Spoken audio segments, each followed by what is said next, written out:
Al Jazeera Podcasts. Today, Israel's largest attacks on Lebanon in years. This was the moment when an Israeli airstrike hit southern Lebanon, sending people running for cover. There's been another Israeli airstrike. These airstrikes have been happening since the early hours of the morning. In fact, with Israel on the offensive, what is the calculus in what happens next? I'm Malika Bilal, and this is The Take.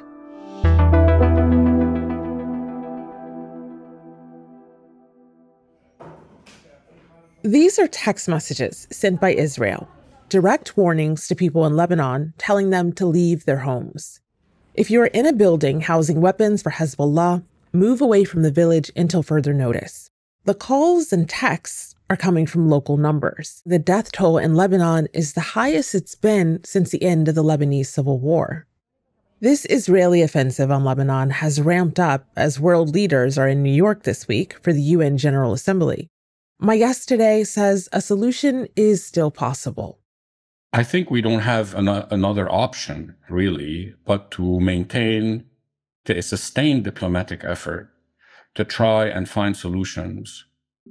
My name is Makram Ouaiss, and my title is Executive Director of the Lebanese Center for Policy Studies, which is a think tank established in 1989 based in Beirut, Lebanon. Well, Makram, welcome to The Take on such a heavy week.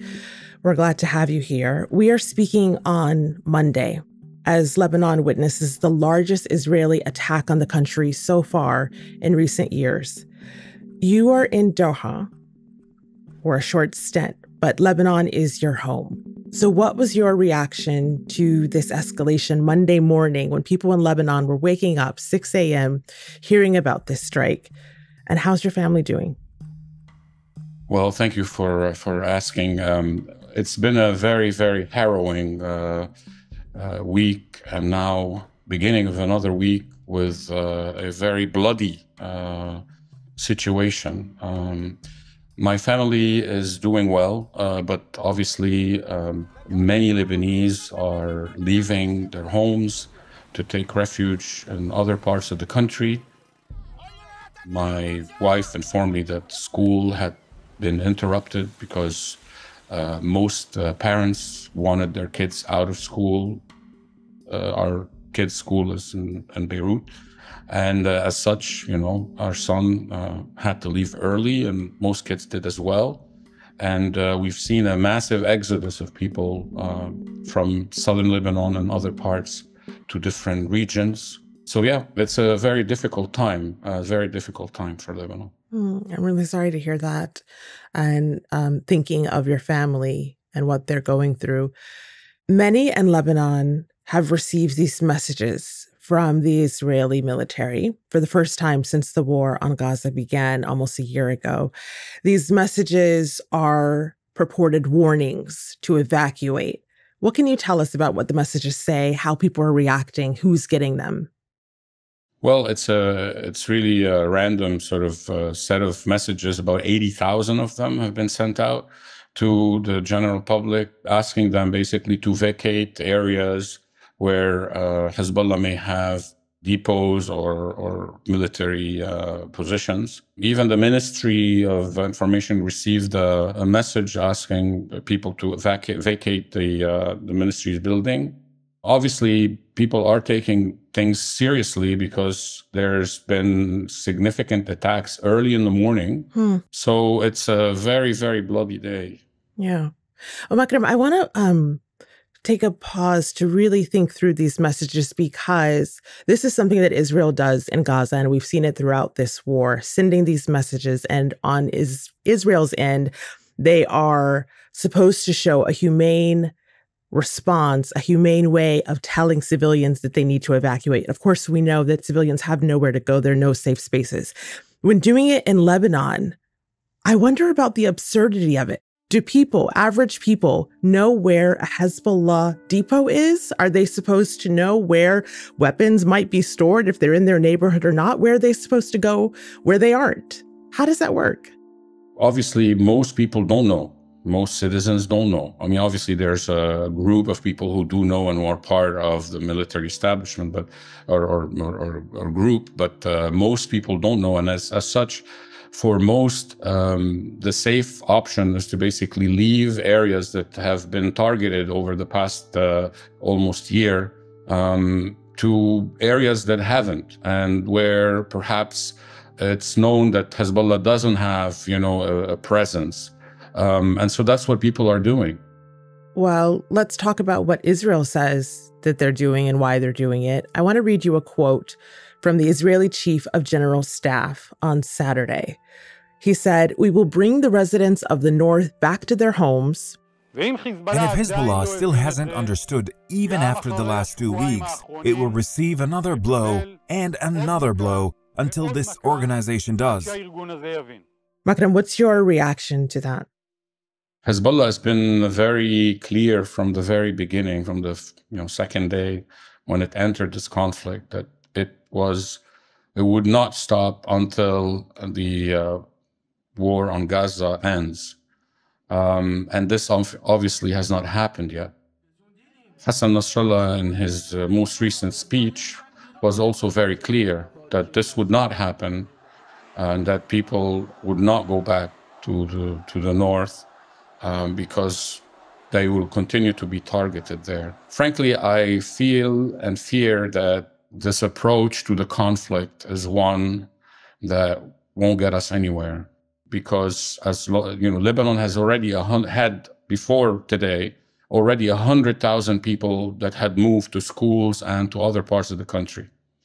And now, with what has happened today, you can only imagine that number has ballooned to several hundred thousands. After the break, how we got here. So, Makram, you mentioned the leader of Hezbollah, Hassan Nasrallah. Let's talk about his speech that took place on Thursday and how we got here since the deadly pager attacks that happened last Tuesday and Wednesday.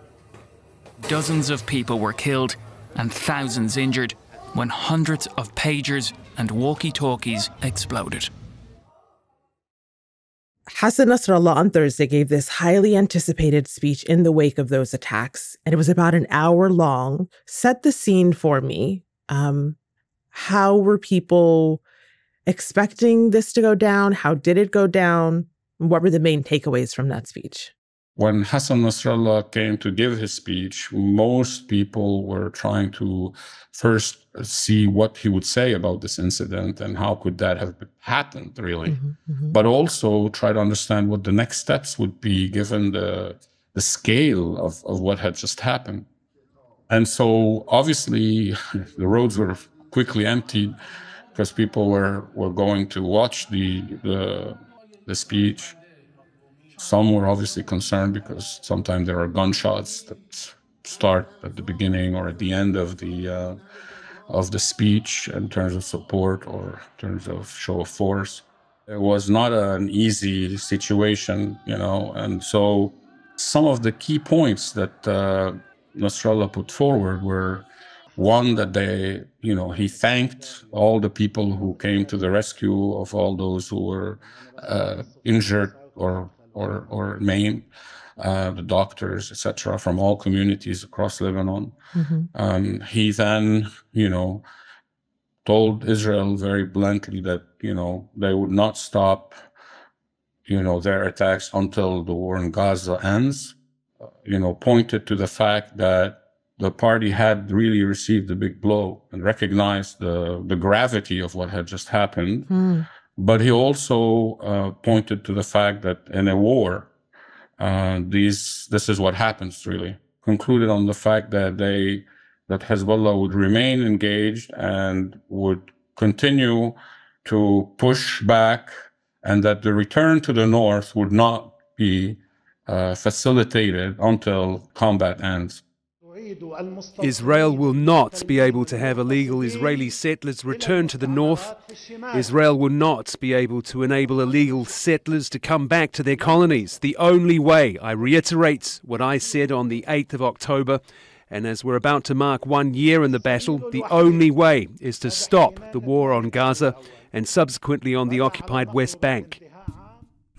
I want to parse that apart a little bit because I'm trying to put myself in the shoes of people in Lebanon right now, where tensions are already heightened. These 2 days of unexpected, random seeming attacks on pagers and then walkie-talkies, electronic devices that left even children dead. And then this speech comes from Hassan Nasrallah.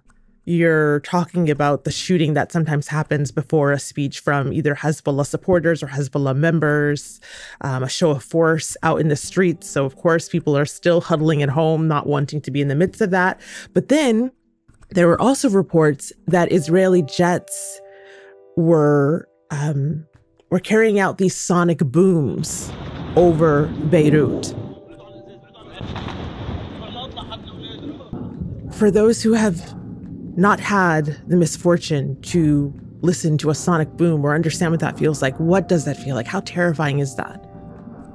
Well, it's a massive explosion that happens usually when jets break the sound barrier, and they can break glass, they can shake a whole building, and they're really very scary. So much so that I was driving actually back home, and when that happened, I thought someone hit the car with a ball or something, and I stopped to the side and I was like, what is happening? And then suddenly the other booms came along, and so obviously it's a way of scaring people. It's a way of trying to discredit Nasrallah's speech, and also to say we're here. And what followed actually, and this is not only a few people spoke about that, were drones over Beirut for the next 48 hours almost. Wow. At very low altitude. And the very low altitude really made them very eerie. Right. It's psychological warfare.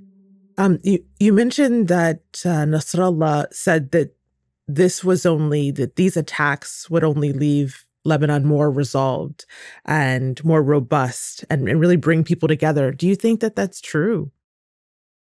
Well, it's definitely true that most Lebanese feel a sense of solidarity with those who've been hurt and who've been maimed, because that's only a human instinct.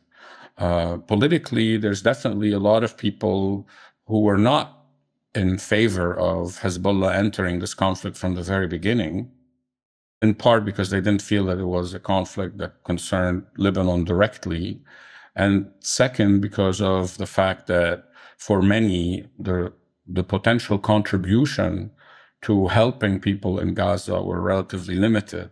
Mm-hmm. Now, obviously, the attacks have put a lot of pressure on Israel because a large number of Israelis had to vacate, their homes in the north, and that number, I think, is about 60,000, if not a bit more.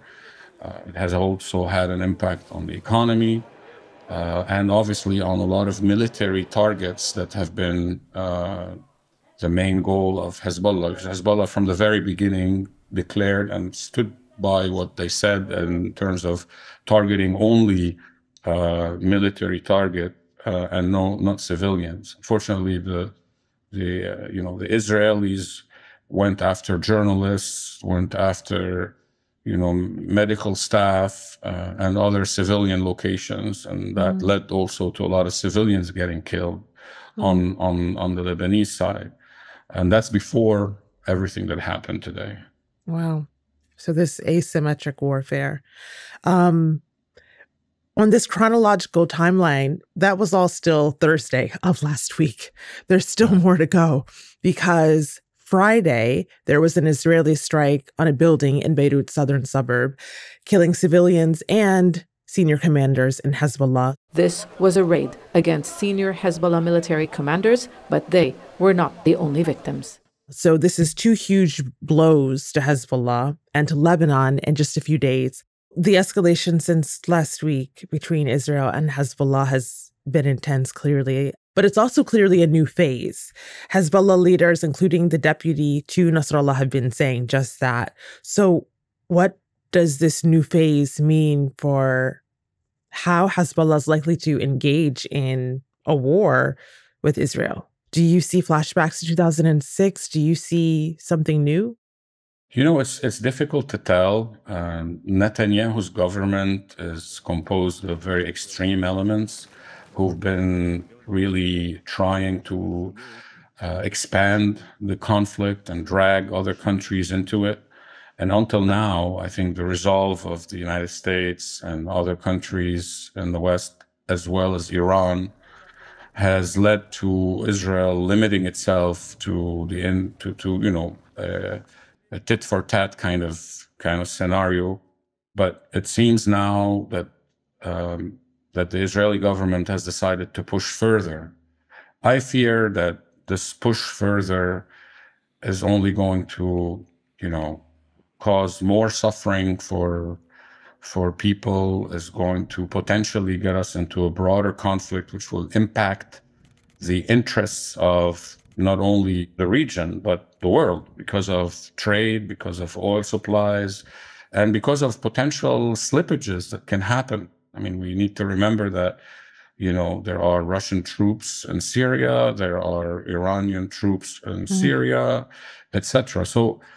And as we saw also in the early hours, Iraq even sent rockets towards Israel. And so this thing could get out of hand. And if it did get out of hand, we would really, really, really be, and I think, paying a heavy price. Everyone will be paying a heavy price, not just the Lebanese. And so the unfortunate part that's untold, or that no one wants to really reckon with, is that the Israeli government is bent on getting what it wants in the Gaza area, but it has leveled Gaza. And if you look at the targeted killings in Lebanon, you wonder why similar tactics were not used in Gaza, and why Gaza had to be leveled at a time when you need to find a solution to the destiny of the Palestinian people. And unfortunately, there are no solution being put on the table. And now, with the attempt at expanding the conflict, one wonders, where we're going next. Yeah. I don't see an easy way for Israel to bring people back to the north without this political solution and a peace agreement. And so, yes, that could make, these hits may make some people feel good, but, ultimately, I don't see a solution out of that. You brought up solutions, and so let's talk solutions. Let's talk about what this means for the Lebanese people in needing that solution. Because, as we said, you're in Doha, where world leaders have gathered in the past, because it's been the center of negotiations to end Israel's war in Gaza. We know that foreign leaders this week are in New York for the UN General Assembly. Do you have hope that there is a solution that can be reached, or are we past that? I think we don't have another option, really, but to maintain a sustained diplomatic effort to try and find solutions. And for especially the United States, and I know the US is trying, but they need to try even harder, given their level of influence on the Israeli government. Do you think they're really trying?